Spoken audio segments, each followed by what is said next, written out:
Welcome back to my channel Mallika's lifestyle. আশা করি আপনারা সবাই ভালো আছেন, আমিও ভালো আছি। আজকে শনিবার, হাজব্যান্ড ইচ্ছা করেই অফিসে যায়নি, ট্রেনে ভীষণ গণ্ডগোল, শিয়ালদায় কাজ হচ্ছে, যার জন্য ও বললো তাহলে বাজারটা করে নিয়ে আসি। আজকে শুধু সবজি বাজারই করে নিয়ে এসছে।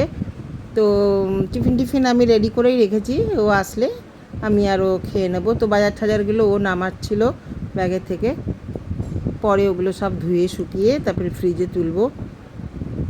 প্রচণ্ড গরম। আমি বললাম তুমি আগে জামা প্যান্ট ছেড়ে হাত পাটা ধুয়ে বসো, আমি একেবারে খেতে দিয়ে দিই।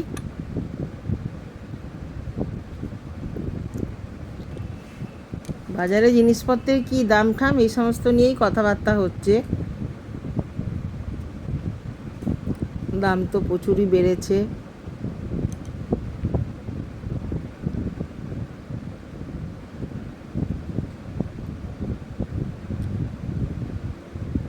আগে যে টাকায় বাজার মাছ সমস্ত হতো, এখন পুরো টাকাটা দিয়ে মাছটাও শুধু হয় না, সবজি বাজার তো দূরের কথা।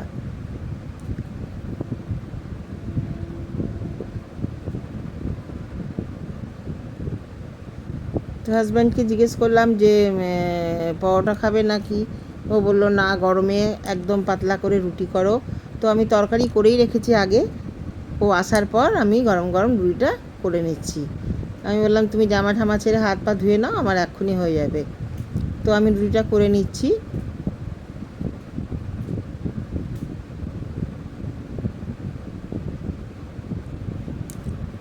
টিফিন করে এবার টিফিন বেড়ে নিলাম দুজনের জন্য। আমি চলো গিয়ে বসো ওখানে। খাওয়া দাওয়ার পর ও বললো দাও গাছ থেকে একটা এঁচড় পেড়ে দিই, এত সব কাঁঠাল হয়ে যাচ্ছে বলে ও একটা দেখো পড়বে ঠিকই, 11টা বাজে, জল এসে গেছে। তো আমি বললাম ভালোই হলো, দাও একটুখানি, খানিকটা তরকারি করে রাখবো আর একটু কাটলেট বানিয়ে রাখবো, সামনে তো ষষ্ঠী আসছে। তার জন্য না, সন্ধেবেলায় একটু মাঝে মাঝে এগুলো ভেজে খেলে ভালো লাগে। তো যাই হোক, আমার রান্না বান্না কমপ্লিট করে হাজব্যান্ড গিয়েছিল একটু স্কুটারে তেল ভরতে। আমি ভাবলাম একটু পরেই স্নান করি। তো কলমি শাক নিয়ে এসছে, আমি এঁচোড়টা কেটে নিয়েছি, আর এই কলমি শাকটাও ভাবলাম বেছে রেখে দিই, কেটে কালকে তাহলে তাড়াতাড়ি সকাল সকাল রান্না হয়ে যাবে। সেই জন্য আমি শাকগুলো বেছে কেটে নিচ্ছি।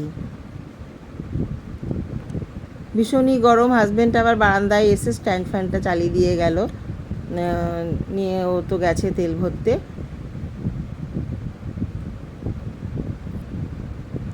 শাকগুলো কুটে এবার আমি স্নানটা করে নেব।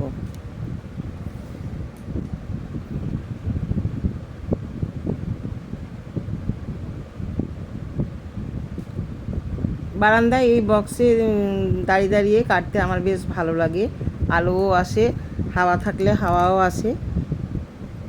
কিন্তু আজকে অত্যাধিক গরম, যার জন্য স্ট্যান্ড ফ্যানটা চালাতে হলো। তো ভালোই লাগে এখানে দাঁড়িয়ে দাঁড়িয়ে সবজি কাটতে, রাস্তা দিয়ে লোক যায়, দেখতেও পাই।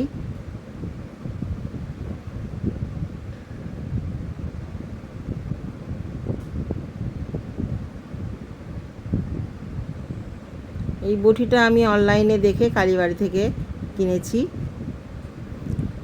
ওখানে একটা কাঠ লাগানো আছে, যার জন্য ওই স্ল্যাবটাতে বটিটা এঁটে যায়, ওখানে আর ধরতে হয় না, এরকম করে কাটা হয়ে যায় সুন্দর। আমার এই বটিটা অনেক আমার বান্ধবীরা দেখেছে, সবারই খুব লোভ হয়েছে। আমি বললাম কোনো ব্যাপার না, কালীবাড়িতে পাওয়া যায়, বললেই ওরা দিয়ে করে দেবে, না থাকলেও ওরা বানিয়ে দেবে।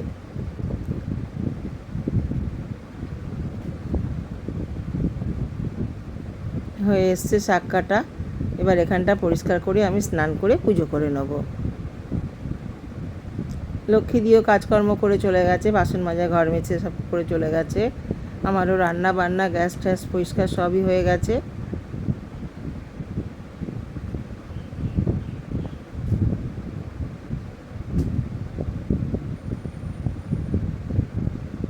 হয়ে গেল শাক কোটা।